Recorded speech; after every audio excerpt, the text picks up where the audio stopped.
Hello? Are you listening?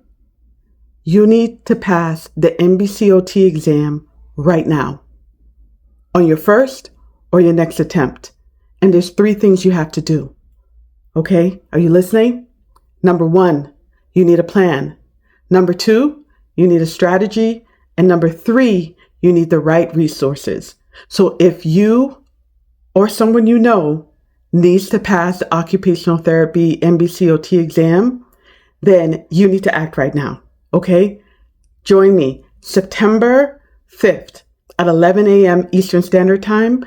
I'm doing not only just a webinar, but a workshop to show you exactly how to break down NBCOT exam questions. All right? So keep it to yourself.